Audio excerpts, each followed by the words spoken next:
Hello, everybody. Thanks for joining me here on the live, and welcome to my safe Gavin. As you could tell from the title of the episode, we are here to talk about Daredevil episodes 5 and 6. So hopefully you've seen episodes 5 and 6 because it's going to be full spoilers. And then also, I need you guys in the chat to let me know what you thought about the episode and everything like that. Otherwise, it'll be a very short conversation if I'm just talking amongst myself. So with that said, but also we're not just here to talk about Daredevil episodes 5 and 6. There was a huge Marvel announcement, or I don't want to say it was huge. It was more of a lukewarm Marvel announcement that happened earlier today. 5 hours of just a chair. A chair of casting announcements. So we're going to talk about that before I get into Daredevil episodes 5 and 6. But with that said, whether you're watching me here live on YouTube, whether you're watching live on Facebook, whether you're watching live on Instagram, whether you're watching live on TikTok, if you could do me a favor, give me some hearts, hit the like button. It tells the YouTube algorithm that this video is worth getting out there. My channel is worth getting out there so I can continue to grow. I just recently passed over 10,100 subscribers here on YouTube. So if you're watching and you're not subscribed to my YouTube channel, if you could do me a favor, hit that subscribe button, help me grow, hit that like button and everything like that. I see we got people in the chat already. Joseph West first. Hi, Michael. Thank you. Hey, how's it going? Joseph, I see people are joining here on TikTok. I see I got people on Instagram and Facebook. So yeah, guys, once again, do me a favor, hit that like button. And also with that, before I get into the Marvel announcement, have a very special guest here on the channel. This is somebody who's been in my purview for a while now, and we've been trying to collaborate. We talked, we met, and everything like that. It's just timing just hasn't worked out. But before we get into the Marvel announcements, he can only be here for a little bit, so he's not going to be here for the entire review. But let's welcome Aaron from Phase Hero and hi.com and all that other stuff. So hi, how are you doing? Let's not talk about that. Oh yeah, you see how I just dug right over it, But with that, for people that may not be familiar with you, introduce yourself to the lovely folks in the safe game. Hi, I'm Aaron Perrine. I'm one of your co-hosts over at Face Hero. We do a lot of movies and TV, superhero media, all that jazz. You might have seen my friend Brandon Davis doing a 5-hour marathon telethon today with all them chairs. And that's why me and Michael talked. I was like, let's get on here and see what we're doing about all of this.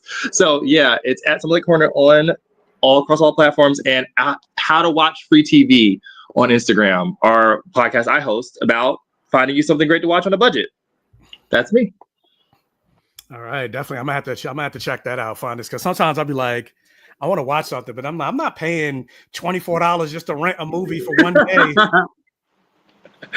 All these streamers are like, this show is on Peacock. I don't have Peacock. Like that's why I haven't watched Bel Air yet, because I don't have Peacock, and I'm not paying for it. So yeah, and that's actually pretty good. But yeah, I keep hearing it's good, but I'm like, that's another streaming service I'm just not paying for. So if anybody out there in the Black Gay Comic Geek world, if you got a Peacock account and you want to share your password, hit up your boy, hit me up in the DM.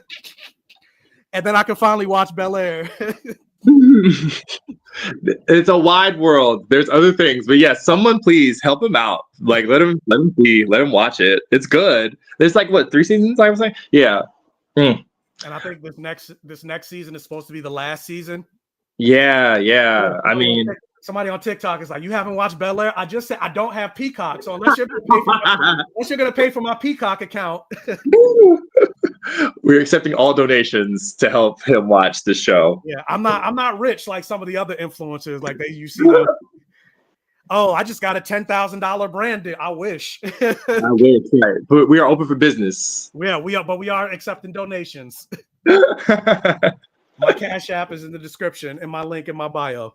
But like I said, Aaron, and guys, I am mostly live on YouTube, so that's why if you hear Aaron You're not going to see, you can't see him. Go to YouTube. But also, I know I don't have you here forever. So let's talk about the Marvel announcements. I didn't find out about it until later today, like, because I didn't wake up until like 4:00 p.m. Yeah. or 4:30 p.m. So by the time I woke up, it was already done. So I just see it on it. I was like, oh, I didn't even know Marvel was announcing anything today.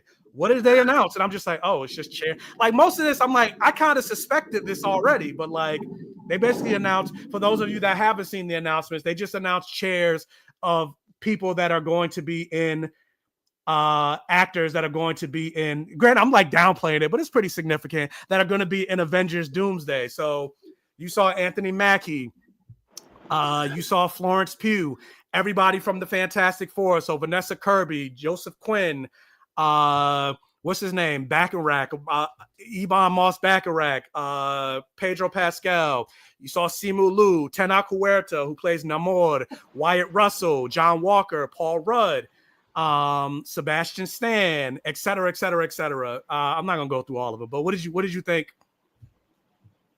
about the announcement? The 5-hour announcement. Yeah, it was so long. Like we had been tipped off a little bit earlier, so I knew to be up. I was up at like 7:30, like waiting for it, and we thought it was going to be like an hour. And then as we got an hour, 2.5, I was like, guys, I don't think we're going to get to film an episode. There some surprises. I think Kelsey Grammer coming on screen was like the thing that got the biggest pop in our group chat for sure, which was like, oh, wow. So we're just doing it. And then there's a very funny clip of Cleo Thomas and them losing their minds when Channing Tatum's name gets read. He puts on the coat and does like a twirl. It's very funny. But yeah, I mean, my Lord, I've been waiting for this day. I've been waiting. Right. He's like, I bought this coat just for this right now. You know, it's like Powerline will be in Avengers Doomsday. There was a THR report literally an hour ago too. That's like, this is not the full cast. This is not the entire list. It can't be the full cast, right? Because you got all the X-Men announced, but where's Where's Storm? She's like, granted, for the movies it's Wolverine, but like she's the X-Men. Like, I'd rather get Storm over Cyclops. Cyclops was ass in the X-Men movies. Now, granted, in the comics he's one of my favorite X-Men. They don't do him justice. But I'm like, it's Halle Berry. Like, come on. I think that they're saving her so she can be a massive surprise in the theater. I think every single Black comic book fan I know was like, okay, that's all cool. We're Storm. Like, what do you even mean? like Hugh Jackman and Ryan Reynolds, like that wasn't announced either. And we know that's because they even teased Deadpool crying under Thor or whatever in Deadpool and Wolverine. You weren't awake this morning at 8 a.m. The first chair is Chris Hemsworth, the first one they started on. And the comments were just like, oh, we're going to learn why Thor was crying. We're going to learn what Thor was crying for like 10 minutes. And I'm like, Ryan probably better be in this movie. I feel like the fans will revolt if we don't figure out why he was crying at some point here. And he was off dancing and being great over in Broadway. And I'm like, keep yourself in shape. You're going to be flying to London to do this. I'm sorry. You're totally going to be in this movie. I don't believe that for a second. So funny enough, side note, I actually was awake at 8 o'clock this morning. And the reason I didn't wake up until like 4 o'clock, because I was up all night playing Kingdom Come Deliverance.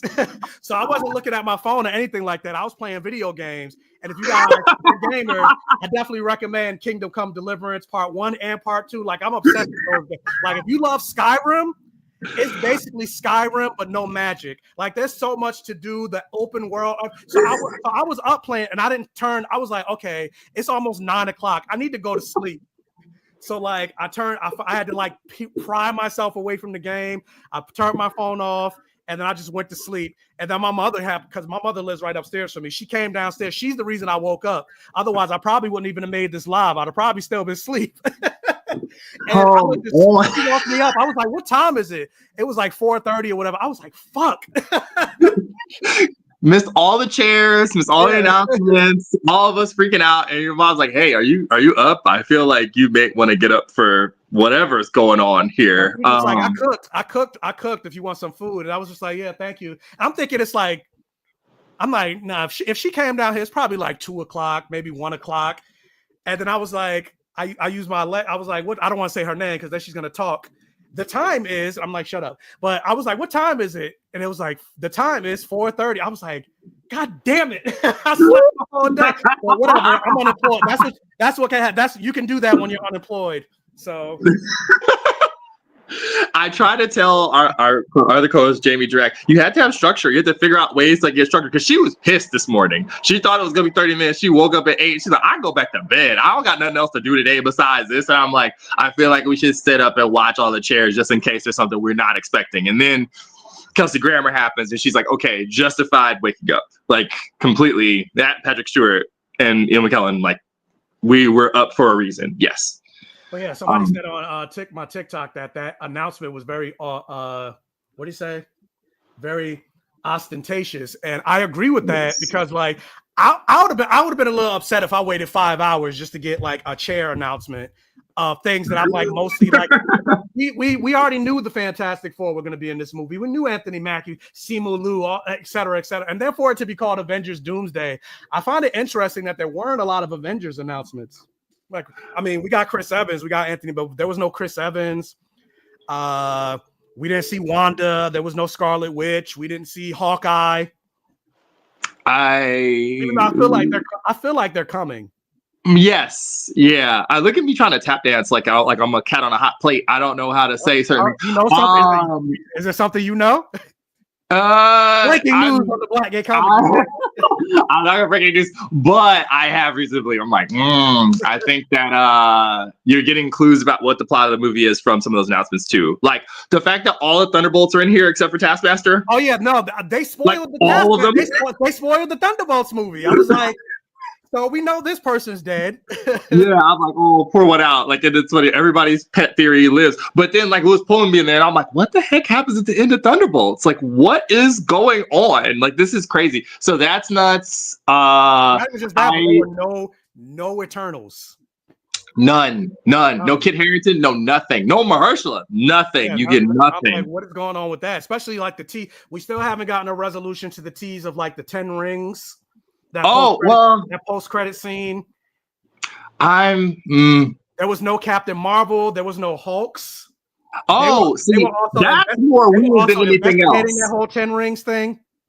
The Ruffalo absence might be the single weirdest. Like, now, what's going on there of the entire thing? I feel like that's like the one that was like, that's really weird. Like Brie and them not being here is super crazy too, especially with like, okay, Kelsey Grammer's here, but like, where's Monica then? Like, What do you mean? The last time we seen him, they were like together. So what happened? Yeah. Right. Like, what is going on? So there are some weird absences, but my pet theory on Phase Hero the entire run up to this movie has been that Avengers Doomsday doesn't mean like our Avengers. It means like evil, like bad guy Avengers. That's what I was thinking too. Like, if we got Robert Downey Jr. playing Dr. Doom, even though he should just be an evil Tony Stark. Just make him superior Iron Man. That would just make more sense to me. But they did announce that Chris Evans is coming back. So I'm like, oh, so he's playing Hydra Cap. That I stand alone on my island that should have been the villain of Brave New World. That story would have worked so much better if it was just evil Chris Evans that he had to like fight the entire time. But they weren't gonna do that. I guess they were saving it for this. And then I feel like that was if you brought back Chris Evans, especially for his first Anthony Mackie's first movie, I feel like that would take away from Anthony Mackie. So maybe a little bit, like a second or third Anthony Mackie movie. But I feel like for the first one, that would take away from him. I love that Cap run so much when he has to grapple with the whole Steve, like alternate Steve, Hydra Cap being evil, like that whole thing. I really, really enjoy it. I know it's like divisive. I know what isn't on the internet, but like I really would have enjoyed that. So to get it here is like super interesting where he's going to be in this ensemble because I don't even know what evil version of Black Widow or evil version of Hawkeye. What are you gonna do with that if that is what happens? I figure that you can go Winter Soldier route. Like you can say the Black Widow organization is like, yo, Scarlet like doing the Bucky thing from Civil War would be art, but I don't know what they're clearly holding some things back. Like there's still some things you don't know. Like there's still some stuff where we're gonna hold for it. I am really holding out hope though that like your Storm thing happens. Like because what a hilarious miss if you have all these other X-Men characters. You can forget Alan coming back off of the Traitors to be Nightcrawler, but we can't get Halle Berry back to be Storm. I was surprised about the Alan Cumming announcement. I was like, damn, we haven't seen him since like X2. And then Alan Cumming is like 60 years old. Like, yeah, exactly right. I was like, what? Okay, sure. X-Men, if you're an original trilogy X-Men fan, you ate so well today. Like, that was great for you. I'm happy for all of you. But if you're like on Eternals Island and some of the Phase 4 people like us, like, Dominic Thorne's not in this movie. What in the world? I just finished binge watching seasons 2 and 3 of The Traitors. Oh, you did? Oh, okay. Which one of you? Because a friend of mine had has Peacock, so I was at his house watching it. But like, hey, I'm late. What did I miss? Hey, Trice, thanks for joining. We're talking about the Avengers Doomsday announcements that came earlier today before we get into Daredevil 5 and 6. Yeah, so that's what we're talking about. Didn't miss much. But like, I need Alan Cumming to have a line of like, which one of you is a traitor? and also, if these gonna be like multiversal variants of these X-Men, do not be afraid. Like, if we're ever gonna get Pirate Nightcrawler, please God, like, sure, fine, do it. It doesn't. We're just having fun, because obviously this is going to be about moments more than maybe like cohesive story, because like, how did you build this out of nothing? Everybody's going to be excited, but like, just really swing for the fences on all of this. So yeah, but yeah, there was no. I feel like the names that weren't announced is a bigger story than the names that were, because like, we didn't see Doctor Strange. Oh yeah, Benedict not being in there. Yeah, that's weird. Tom Holland. Even weirder. Like, even weirder. No, because they're gonna bring Toby and Andrew back for this, maybe for Secret Wars, but for Doomsday, especially being that it's Robert Downey Jr. being Dr. Doom and Tom Holland being like obsessed with Iron Man, and this being like his mentor figure brought back to life, but not like his announcement, especially because they did announce Spider-Man 4 is coming, so his name not being on there, I was just like, what's going on with that? It's my single biggest want for this movie is the hilarity of poor Tom Holland looking up and being like, wait, whoa, you're not Mr. Stark, and then just completely like messing his brain up is like one of my most wanted things. So him not being in there is very weird. Maybe I think they were allowed to say him though. He has one more appearance in the MCU on the old dance card with that weird deal between them and Sony. So they could have announced him today. They could have did it. I have a feeling they just keep the powder dry, huh? And not even just that, but I want to see like Tom Holland and Joseph Quinn meet, like the Spider-Man and Johnny Storm. Because they're like best friends in the comics. Granted, I understand it's not going to happen in the MCU. I'm about to share screenshots of, guys, if you're watching on TikTok, you're not going to see it. But I know you're not or they're not going to do it in the MCU. But like, this is my headcanon for Johnny Storm and Peter Parker. Like, they're gay. Like, I want their lovers. Like, this fan art right here that I'm showing here on YouTube. Like, this is what I want to see, and it's an Elseworld story, so why can't it be an Elseworld? And they were roommates, is how I believe. They were roommates. Hold on, I have that panel right here. They were roommates, and I'm just like, hold on, let me make it bigger. What just happened? I don't know. Hold on, I'm gonna make it bigger. Like, you see, there you go. Yeah. You see Peter Parker is with boxers on. Johnny Storm is in his bed completely naked. And I'm just like, why would they do stuff like that if they're not trying to tease like, oh, man. And granted, I get they're not yada, yada. But like, even this moment right here where you had in the comics where you had Johnny Storm making Peter Parker breakfast in nothing but an apron and boxers. I'm like, ain't no straight man in the world making breakfast. Ain't no straight man in the world making breakfast for his other straight boy or friend in nothing but boxers and an apron. Like, that's giving Rent Boy. Yeah, I mean, trying to say, oh, Johnny Storm runs hot. That's why he's absolutely not. Ain't no straight man in the world doing that. I'm like, this is hella gay. Oh my gosh. He runs hot as an excuse is super. Wow. Okay, peeps. Listen. And the way he's like over Peter, like making him. I was like, they fuck it. Like, they are fucking. They are fucking. 100%. Oh my gosh. And they were roommates. Potential is very high, and they're both like in dumb shape, like dumb shape. So it just adds to all of it, for real. I'm not necessarily. not from the acting standpoint, but Joseph Quinn as Johnny Storm. Not to say he's not attractive, but like somebody like Johnny Storm, like I feel like he got to be like Chris Evans level hot. Like, and I don't think Joseph Quinn is necessarily that. Again, he's not unattractive, but like when I look at Joseph Quinn, I'm not automatically dropping my panties, and that's what I feel like Johnny Storm needs to be. I think for this Like first steps, I'm not like this. he's gonna be like a '60s dweeb, and then he's gonna come to like be a normal part of the MCU, and then they're gonna be like, oh wait, what? I'm cool, and then you'll get your Chris Evans, haha, like look at me go in the second one or in whatever next appearance. I think he gives a lot of aw shucks in that trailer with the helmet and like the goofiness, and I'm like, oh, that's gonna fade the first time some woman says that he's attractive, or the fact that he realized he's attractive. We're gonna do every teen movie where he looks himself in the mirror and goes, oh, I'm actually the shit. Hold on, hold the phone. And go ahead. No, go ahead. No, I was just like, and Peter's gonna be like, dude, you're great. Like, what do you mean? Like in that Tom Holland ass way. Oh my goodness. All right. Well, I have to go interview Jeffrey Trammell about another Spider-Man that doesn't have these entanglements. This has been a delight. This is so fun. Thank you guys. Thank you for inviting me. I had fun. Thanks for coming on. No problem. We definitely gotta do it again. We do for longer. Yes. Listen. I know it was last minute that I had you come on. So, but I appreciate that you're willing to do it. No problem. All right. Talk to you later. Bye. All right. Take care. Bye. All right, guys. So that was Aaron from Phase Hero, formerly known as Phase Zero. So definitely check him out. But the last thing I'll say about the Marvel announcement, especially with like Joseph Quinn, like when I think of Johnny Storm, like this is the energy. I'm gonna show another panel. This is the energy that I expect Johnny Storm to be on, and I don't get this energy showing up in Antarctica in some flaming hot booty shorts and some flaming red boots. I don't get that energy from Joseph Quinn. Not to say he can't play it in terms of an acting standpoint. I just don't feel it from everything that I've seen in the trailer. Like this is Johnny Storm.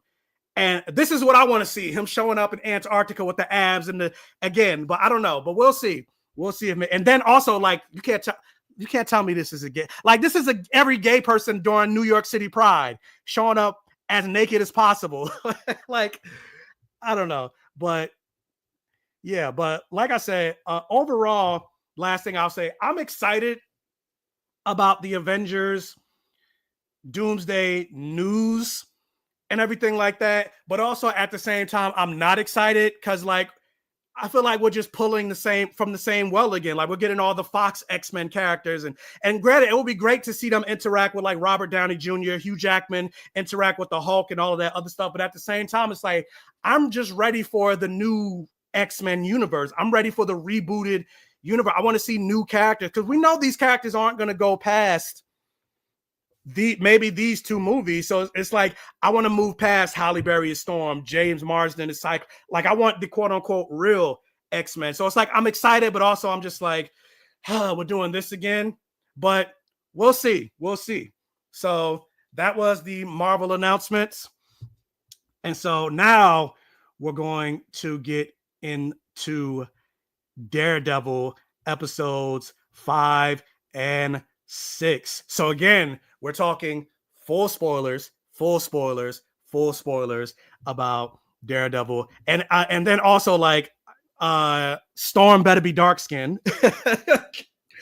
She better be a dark skinned black actor. So hopefully not a half white, Alexandra Shipp or even Halle Berry type actress. But anyway, let's get into Daredevil episodes 5 and 6. I actually like Daredevil episode 5 more than I liked episode 6. And the thing about episode 5 that I love, and it's very comic booky in a way, like we got to see Yusuf Khan show up in this episode. And what I mean by it being very comic booky is like a lot of times in comics, you'll just see characters show up as cameos, even if they're not playing an important role in the comics. Because a lot of times, like they all exist in New York. So Spider-Man, Doctor Strange, Daredevil. So like there's a moment in Doctor Strange or Spider-Man book, you'll see like Spider-Man swing past the Sanctum Sanctorum or the Baxter building. He'll go say hi to like the Fantastic Four and everything like that. And one of the things about this Daredevil show that they've been doing is like we had that one episode where the Punisher showed up and then he disappeared. Obviously, we know we're going to get Punisher again, but then now in this episode, we're seeing Yusuf Khan show up, and he's mentioning Kamala, and it's like that's the type of stuff I love. That's the type of stuff that they promised us when they first announced the MCU way back when like Agents of Shield was on, and then when they first announced the Netflix Daredevil, Luke Cage, Jessica Jones shows, we never got that level of crossover from the shows to the movies back to the shows, but we're actually kind of finally getting that now. And I love that because like back when the first Daredevil, the Netflix Daredevil show showed up, Daredevil, Luke Cage, all of that, and they said it was connected to Agents of Shield and everything like that. And this was when Agents of Shield was going through the whole Inhumans debacle. I was expecting an agent of S.H.I.E.L.D. to show up on the Netflix shows. Maybe not a character from the show itself, but just an agent of S.H.I.E.L.D. Because how do they know Daredevil, Luke Cage, Iron Fist, all of them weren't Inhumans? Or especially being that they're all people with powers, you would think S.H.I.E.L.D. would want to investigate that. So that's the type of crossover I thought we were going to get. But we didn't. But we're getting that here. And I like seeing Yusuf Khan show up, and he referenced that Kamala is over in California. So I'm like, is she in California starting a team of Young Avengers / champions? Because the last time we saw her, granted, she went to meet Hawkeye, who's in New York, Kate Bishop, but who knows who she's going to recruit over in LA. And then I saw a theory from like New Rock Stars that said, are we going to see Kamala Khan in the Wonder Man show? Because Wonder Man takes place in California and she's also in California.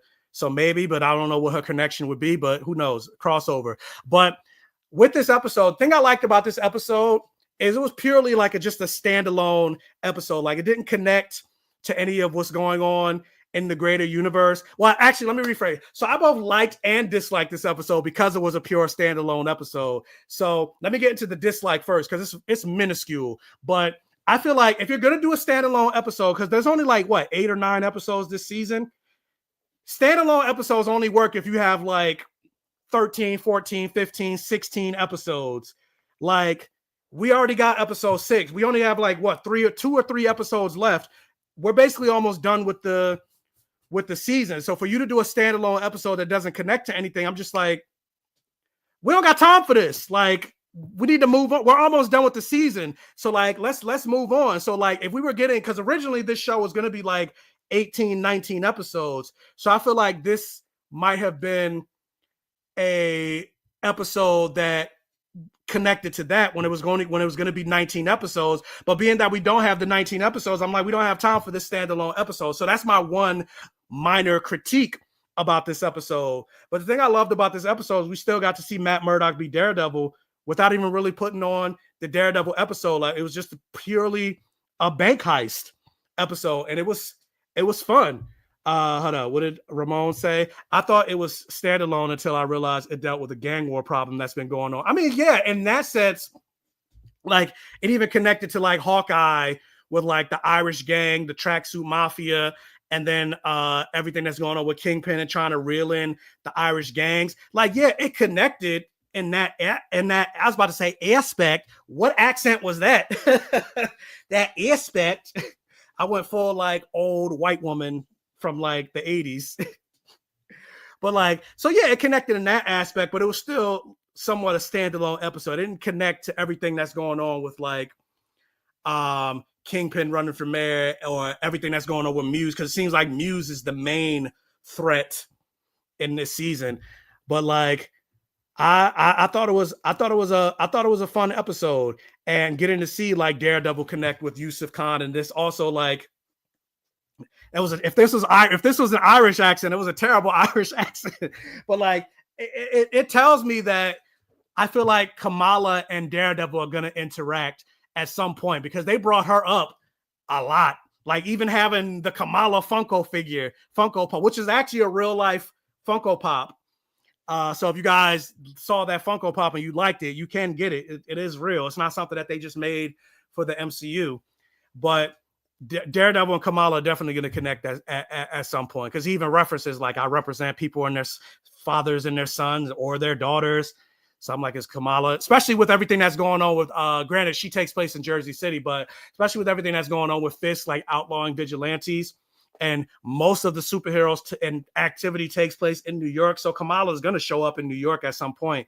Is she going to get arrested? And it's also a callback to the Champion storyline where they like tried to outlaw young vigilantes, all the Champions, young Avengers, younger superheroes. Like, I definitely feel like that's going to come into play at some point. And it was cool. Hold on, what did somebody say on TikTok? So for the characters I've seen, hold on, what? Oh, that was for a previous conversation. But yeah, guys. So if you're watching on TikTok, I'm mostly live on YouTube. So mostly the comments and everything like that is what I'm looking at. So if you're not following me on YouTube, follow me on my YouTube account. I just passed 10,100 subscribers, trying to grow. So with that, so and then also like connecting to like Matt's Irish heritage, like Murdock. You had a Murdock. That's a terrible terrible accent. But the guy that was leading the charge was the same guy that, I don't know if you remember from was it episode 1 or 2, where one of Fisk's vans was hijacked at the port. The same guy that hijacked the van was the same guy that was the leading of the Irish gang, everything like that. Yes, as Trice said, even though they can't see the comment because they're over here, but I'm gonna read it out loud. Get over here to the YouTube channel, people. Yes, for all you people that are watching on TikTok, get over here on YouTube and support your boy and hit that like button. Whether you're watching on YouTube, hit the like button. It tells YouTube that this video is popping, this live is popping. I promised myself I will go live at least twice a month, every single month from now on. And I've been kind of slacking on that. It's the first time I've gone live this month. And I actually wasn't going to. I was just like, are enough people watching Daredevil that I should go live? But I was just like, you know what? I promised I would go live at least twice a month, and I haven't, and the month is almost over. So you know what? I'm going to go live for Daredevil, and then I need to go live one more time before the month is over to keep my promise. But also with that, since we're promoting really quick, guys, I also have a Discord that I just started now like 2 weeks ago or so. The link is in my bio in the description below, or if you're watching on TikTok, it's in my bio. So join my Discord. The conversation is lit. Oh, even though it's only been open for like 2 weeks, I already got like 54 members, and a good decent amount of them are pretty active. And we're talking about all different types of topics. We're talking about Daredevil. We're talking about Severance. We're talking about comics. Next week, on April 5th, I'm doing a book club type of thing with people on my Discord where we're going to discuss Supergirl, Woman of Tomorrow, being that it is going to be one of the DCU movies. So we're going to talk about it. So if you're interested, get the book, and we're going to talk about it on the Discord. So yeah, Discord is lit. So click the description below. So back to Daredevil. Also in this episode, they had a good amount of Easter eggs. Like they referenced Swordmaster, who we saw in the Hawkeye series, the guy that had the sword that Hawkeye fought. Now, in the comics, Swordmaster is the person that taught Hawkeye everything that he knows, but that's not the case in the MCU. But we saw the video of the guy with the sword, and we're like, oh, Swordsmaster. And then we also saw him in episode 6. So we know that we're going to have this whole big old vigilante explosion or whatever that happened. Maybe not in Daredevil, or they're gonna have like a crossover, because I doubt they're gonna give Swordmaster his own show.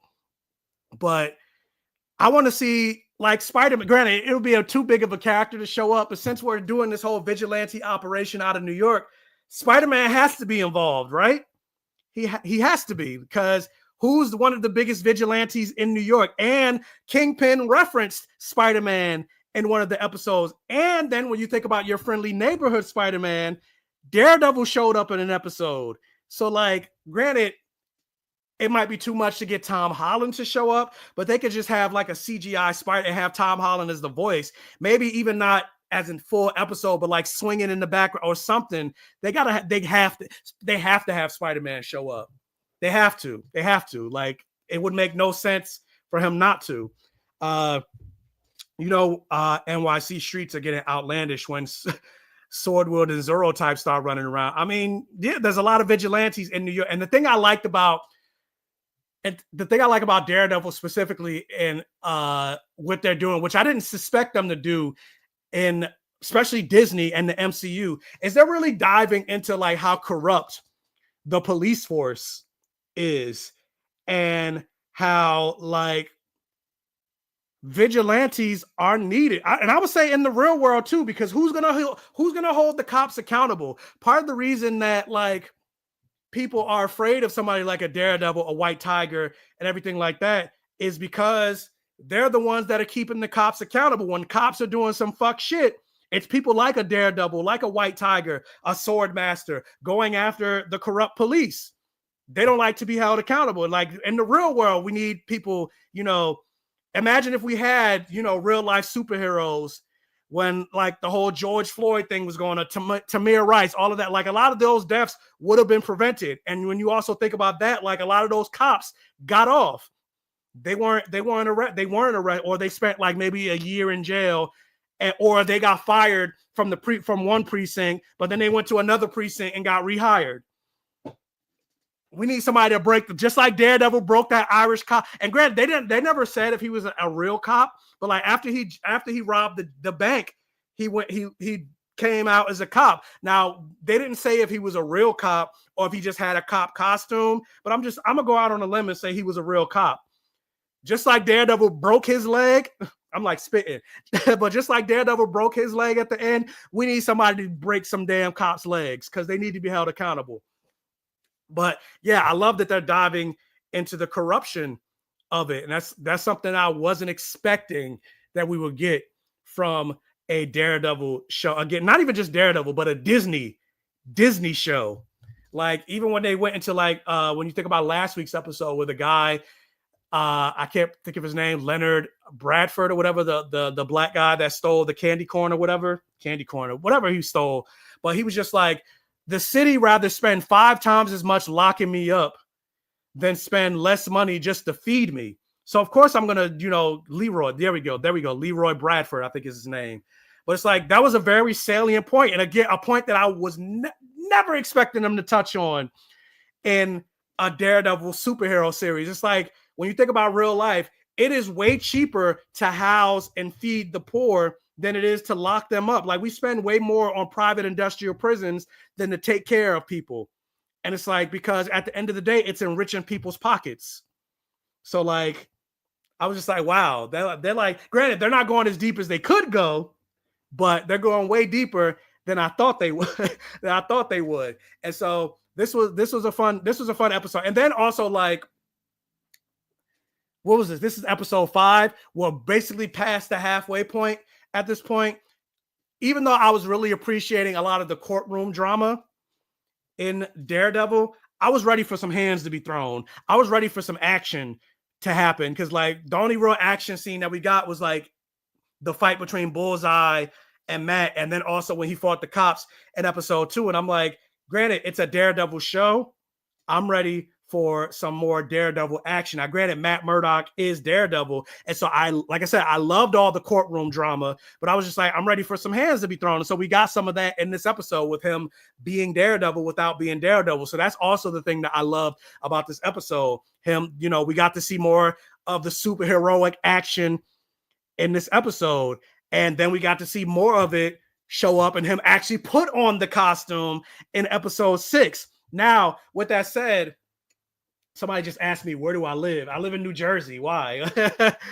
Are you trying to, if you join my Patreon, which I am going to unveil a Patreon at a specific tier, which this is advertisement for everybody else. If you're in the New York, New Jersey area and you want to hang out with me at like a Comic-Con, or maybe I'm going to a movie screening one day, I'm going to the movies or whatever, at a certain tier on my Patreon, once I eventually unveil it, if you're on that tier, you get to hang out with me for like an entire day at a Comic-Con or whatever.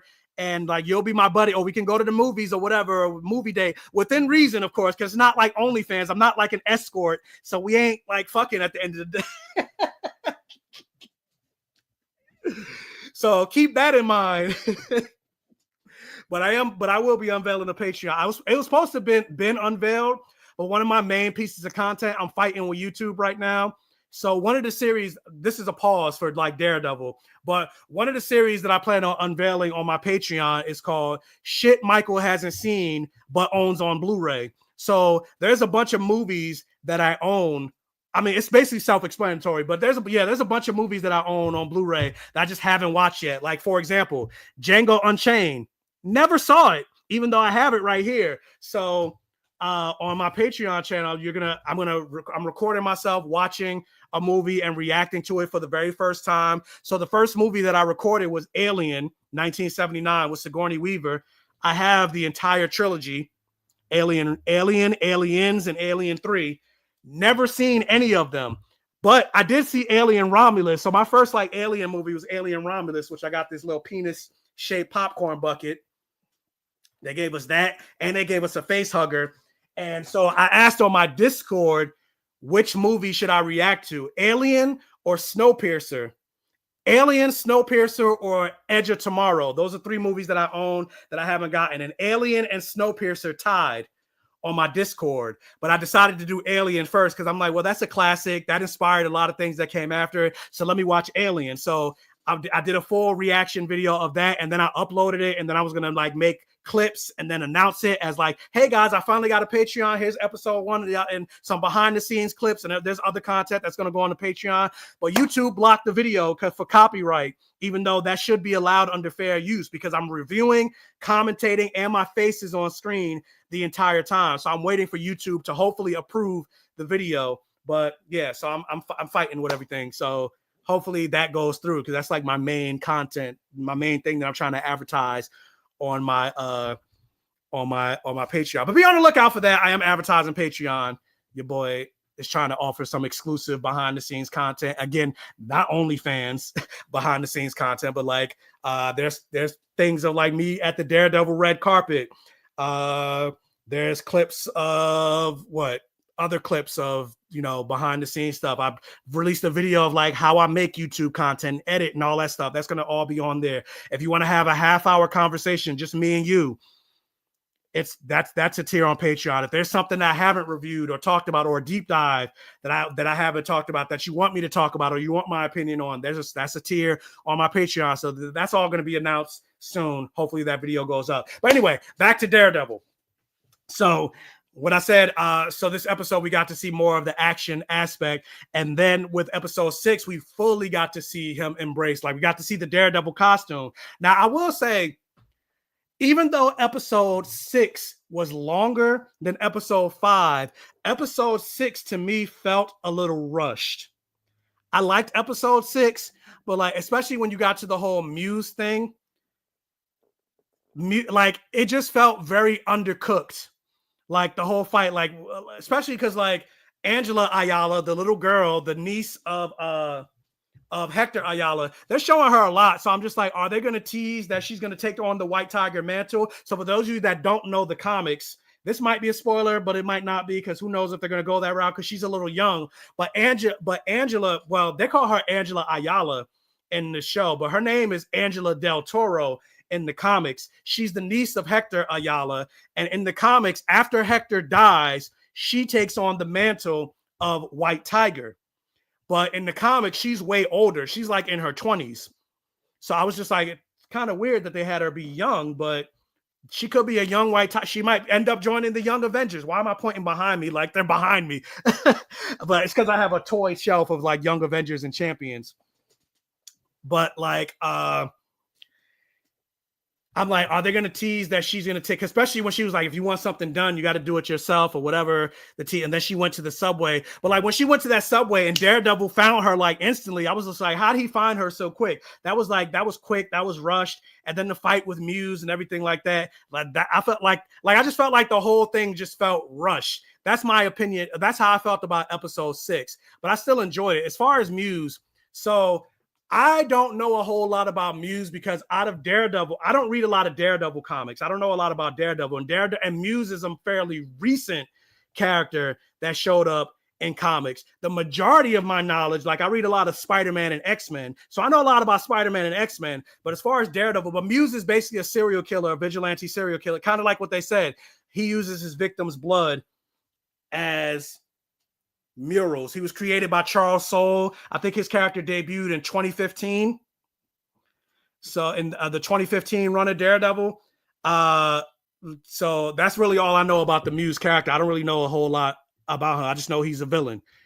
I don't know if he has powers. Like I said, I don't know anything about Muse, which I should have did some research before. You know, I'm a fraud at BlackGayComicGeek. I didn't say I read everything. I do like so with that, but yeah, but but that's kind of like my point. Like they didn't really, because they've been teasing Muse a lot throughout this season, and then we finally got him, and it was kind of like it like I said, it just felt undercooked. Is that all we're gonna get from him in this? Well, obviously not, because he did run away, and we're probably gonna find out who he is. I suspect that the guy that asked what's her name, Daredevil's girlfriend, the psychiatrist, the guy that walked up to her that was all weird and asked for her to sign her book, or his copy of the book.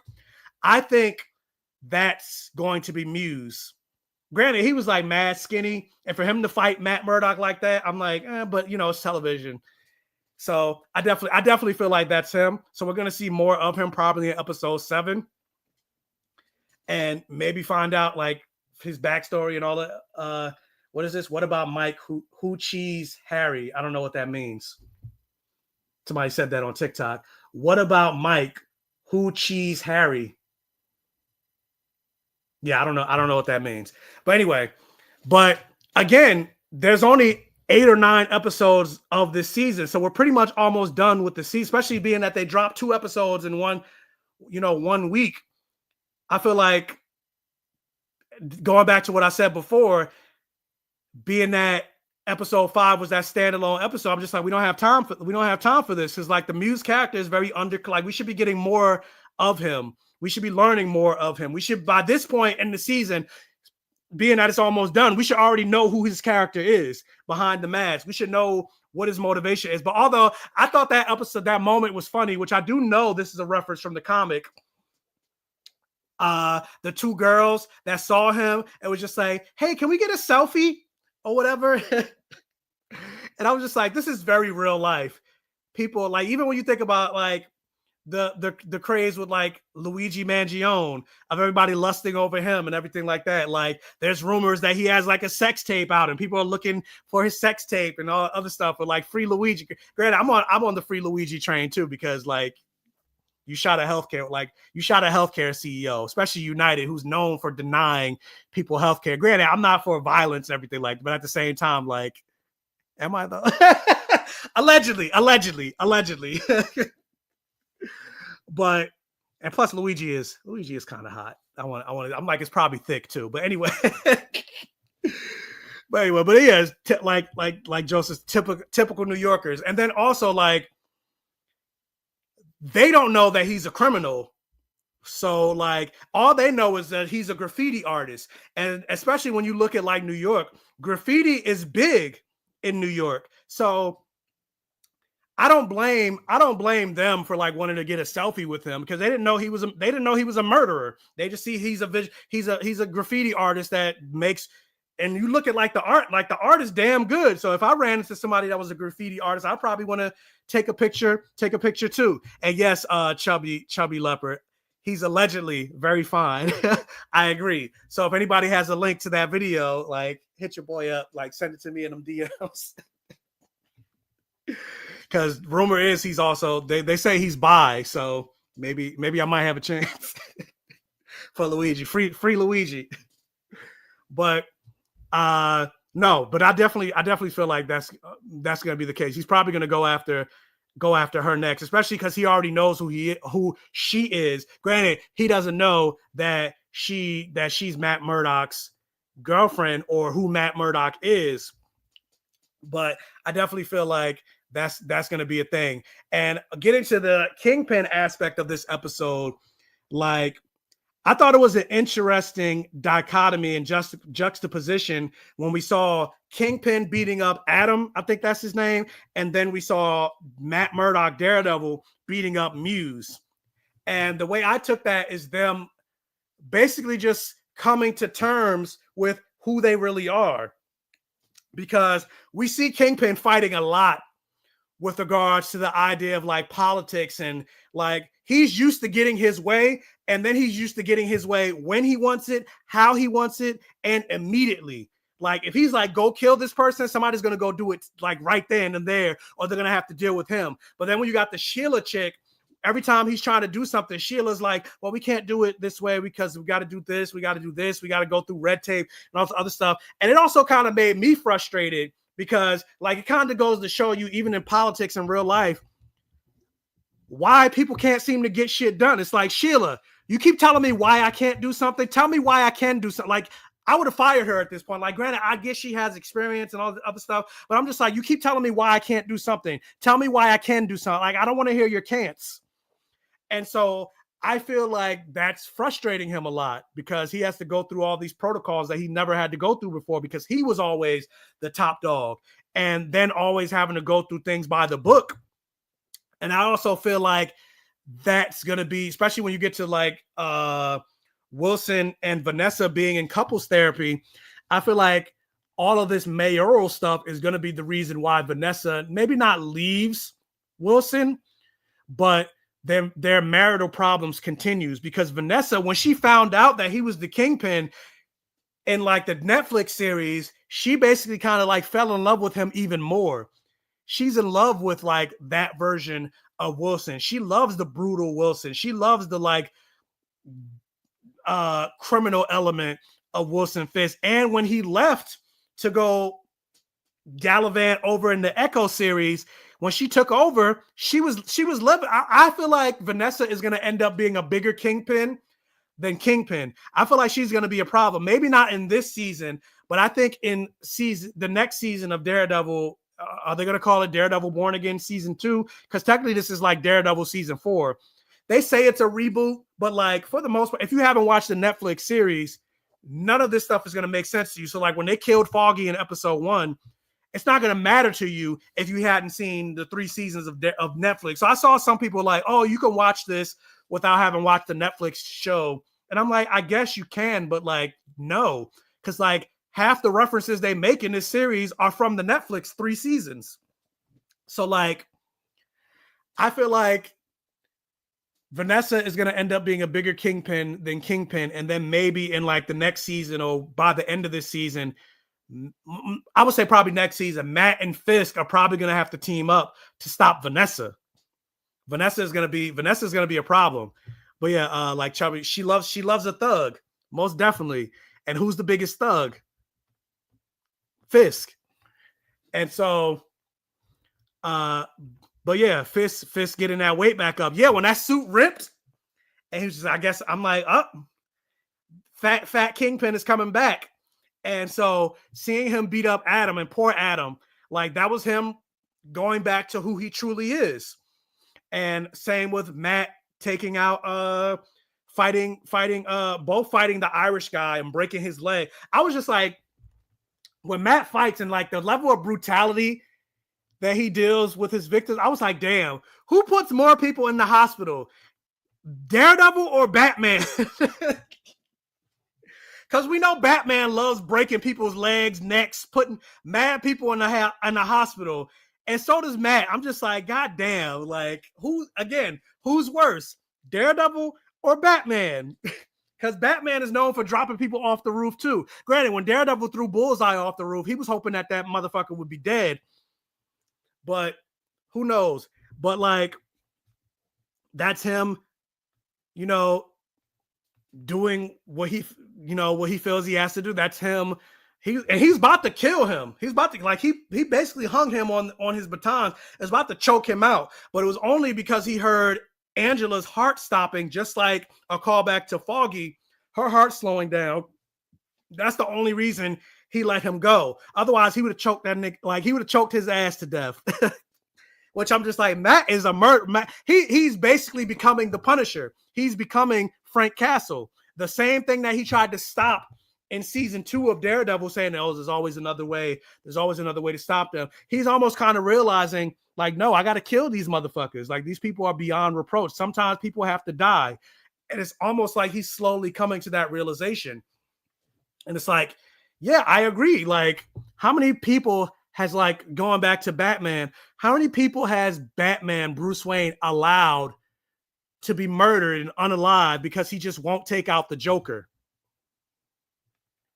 or any of his other? And granted, I get from a story perspective, from a real world perspective, I get you can't kill the Joker because then we're not going to have any more Joker story. Or like Batman can't kill his villains because if Batman kills all his villains, we're not going to have any more Batman stories because everybody's dead. Same thing with like superhero. Like you can't kill Kingpin or Green Goblin or whatever, et cetera, because then we're not going to have any more Spider-Man stories because he done killed all his villains. But from a moral perspective, it's like sometimes some people are beyond saving and you have to take somebody out. Like you think about Wonder Woman killing Maxwell Lord. That's something that she did because she felt like she had to. There was no other choice. Or Superman killing Zod at the end of Man of Steel. I know people weren't fans of that. I mean, granted, myself included, because there was other ways he could have stopped them. Like he could have taken Zod and flew him up. Like there were other methods that he could have stopped Zod. He could have trapped them in like or whatever. But like sometimes people got to die. Sometimes people got to die. And so I appreciate that dichotomy between, or even like in the first episode, we saw like Matt waking up in the morning and him like, you know, picking out what he wanted to wear. And then they did the same thing with Fisk. It's like these two are like kind of two sides to the same coin. Like even with him running as, and something I'm like just coming to the realization of him running as mayor and trying to like be better and help the city. He always says, my goal is always to help the city. Now he's trying to help the city in a more legit way. And Matt is kind of doing the same thing. Like I made a promise to Foggy. I'm not going to be, you know, Daredevil. I'm going to try to, you know, work within the law, all this other stuff. And he's kind of realizing that it's not working as well as he wanted it to. Even like, and this is the thing I loved about like the BB report. People saying like, we need these vigilantes. Like, where are they? Where's Daredevil? Where's, you know, this person? Like, and like the people cheering on Swordmaster. It's like, yeah, because the cops ain't doing shit. And that's very real, because even when you think about it, like for the most part, cops only show up when the crime has already been committed or somebody's getting robbed. You see it, you call 911. By the time the cops show up, the person has already been robbed. The person's already been killed. They're not like actively pursuing people that are committing crime. Like 9 times out of 10, you see a cop that's just sitting there, or they pull you over because you like went like 2 miles over the speed limit. And I'm like, I'm pretty sure, as a granted, not to say you shouldn't catch people speeding, because that's also how people be getting murdered.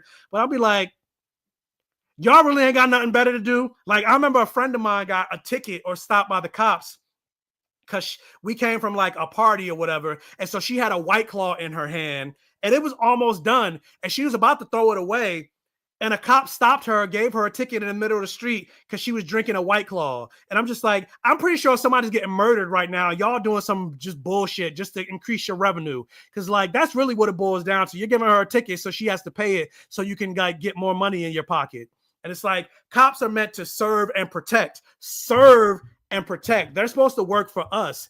And whether it's the MCU or the real world, that just doesn't seem to be the case. They feel like they're above the law. They're above us. So even when you think about cops, like they're behind you and they stop at a red light and then they turn their sirens on so they can get past the red light. And then once they're past the red light, they turn their sirens off. And then it's like, who's going to keep them accountable? Who's going to arrest the cops for doing bullshit?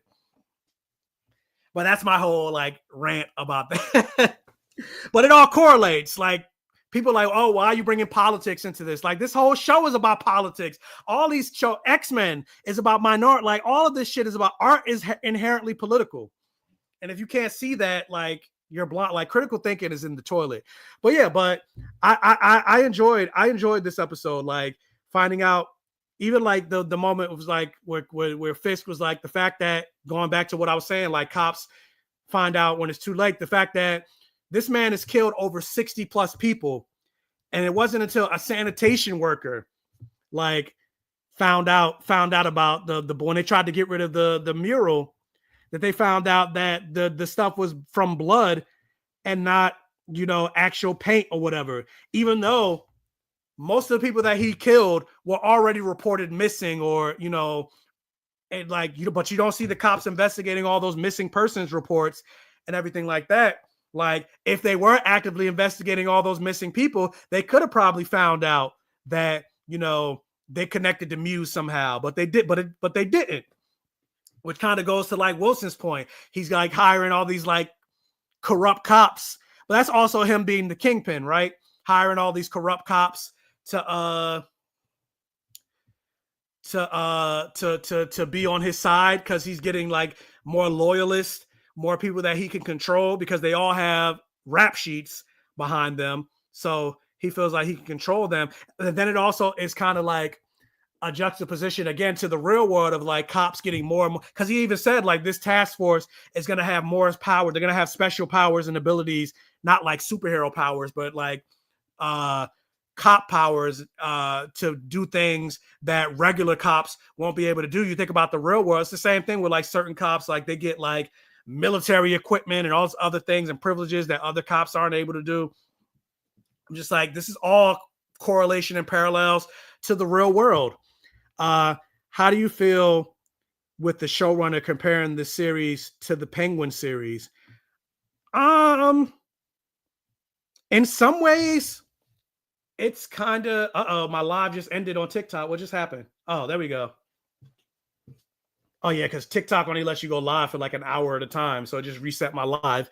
But in some ways, I would agree. But I would also disagree because obviously Penguin is following a villain, right? It's following Cobb, which I hate that they changed his name, Oswald Cobblepot, but this is following him and not justifying his actions, but it's basically following the story of a villain. But like with Daredevil, it's a superhero story. It's a story about justice and everything like that. But whereas Penguin, I would say it's similar in the sense of like, it's dealing with city corruption and like where you get to see some like police corruption in Penguin. You're getting to see some of that in Daredevil as well. And then also getting to see like the perspective of Kingpin, who we know is a villain. And it's more realistic in the sense of it being a superhero world. Granted, Daredevil has powers with him, like his superhero senses and stuff like that. So there's some comparisons, and then also the tone is kind of similar. Like Daredevil was very rated R, Penguin is rated R. So there's some similarities. So I could see the similarities of like, but I would argue that Penguin is way darker than Daredevil is.